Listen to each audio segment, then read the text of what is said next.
Hey guys. So it's Thursday, July 5th, and I just wanted to give you an update as we met with her neurosurgeon today.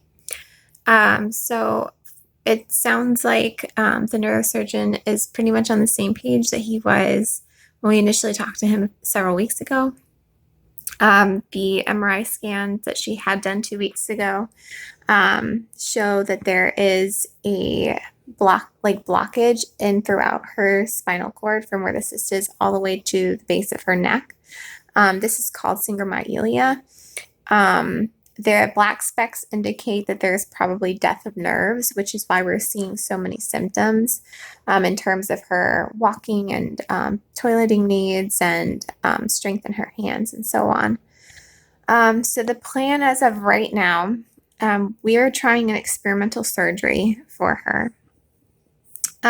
This is technically he's characterizing it as a Chiari malformation 0. So typical Chiari malformations are 1 or 2, and they usually include the tonsils or the back base of the part of the brain descending into the neck area, putting pressure and causing spinal fluid to pool there. So typically they go in and they take out a small part of the skull along the base of the neck and expand that area, and then the brain and tonsils can kind of like just go back into the place that they're supposed to be in, and that will increase the circulation of the spinal fluid. Charlotte does not have that kind of Chiari malformation. They call it a Chiari malformation 0 because there's no other cause that they can find for why she has fluid pooling in that part of her brain or why there's so much pressure in her spinal cord. So any other neurosurgeon would typically recommend just putting a stent right in the cervical part of the spinal cord into the cyst. But that's a really high risk procedure, and with her being so little, the odds of it even being successful are pretty slim, and it can cause pretty serious lifelong issues. So he is advising to not go that route and instead to try this alternative route. And he's hoping that by going in and doing this similar surgery that it will open up a space and maybe relieve some of the pressure that we're not really sure where it's coming from. It's definitely coming from that bottom part of the brain. We just can't see what's causing it. So if we open that up, theoretically, it will help relieve some of that pressure, and maybe it will help prevent the cyst from growing larger, and it should be reabsorbed over time. He did say that at this point, he doesn't expect her symptoms to improve after surgery unless she was having like chronic headaches. But we will be following with imaging after, I think, like the 3-month mark. She'll have her first set of MRIs again to see if the cyst has grown any larger or if it's shrinking.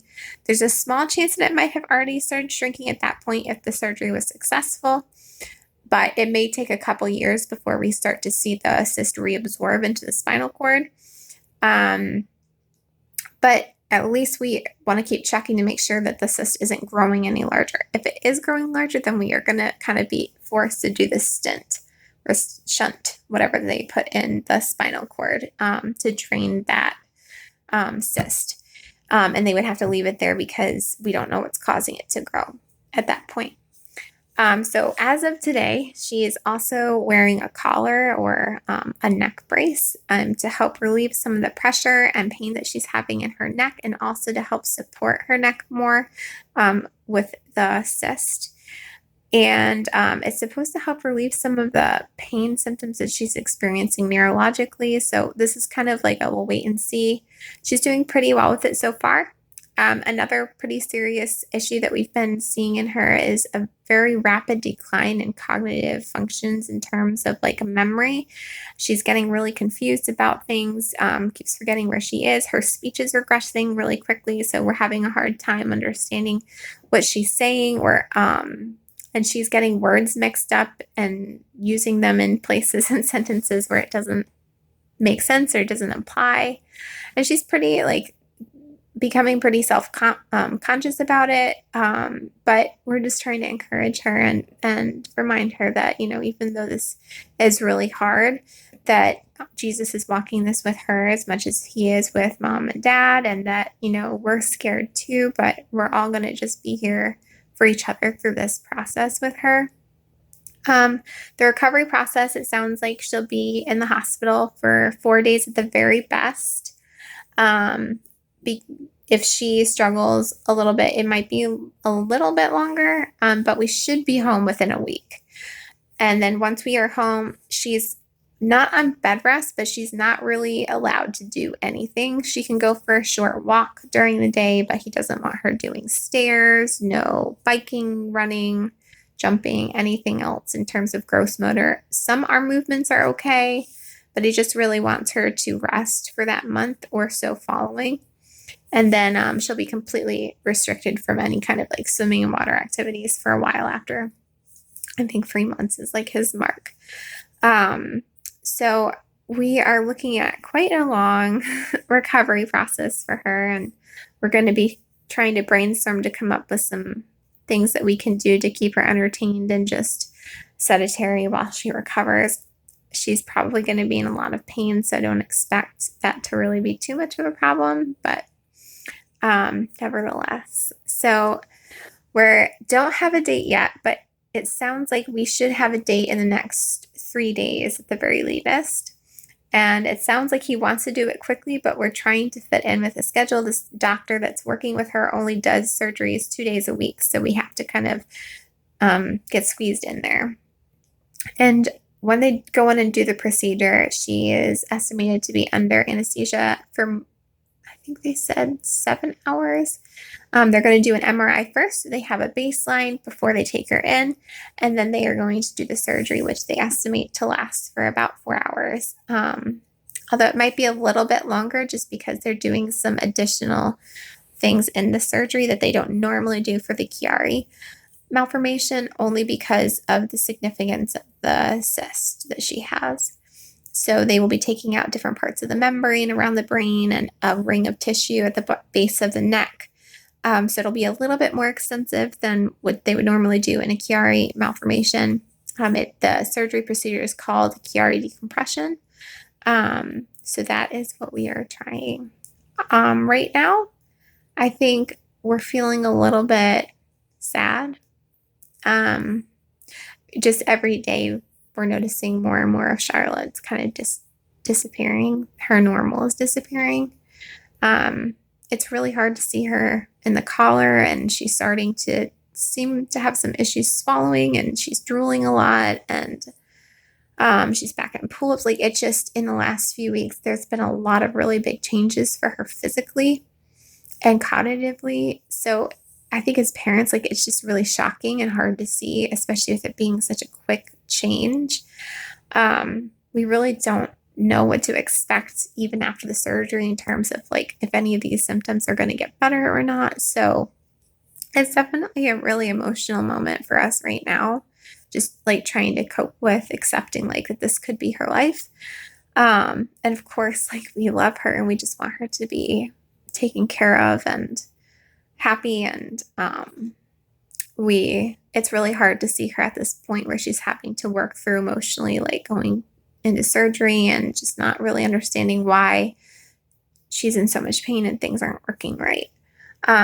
So it's we're definitely very emotional tonight. But we have each other, and we're praying and just really trying to come together as a family unit right now.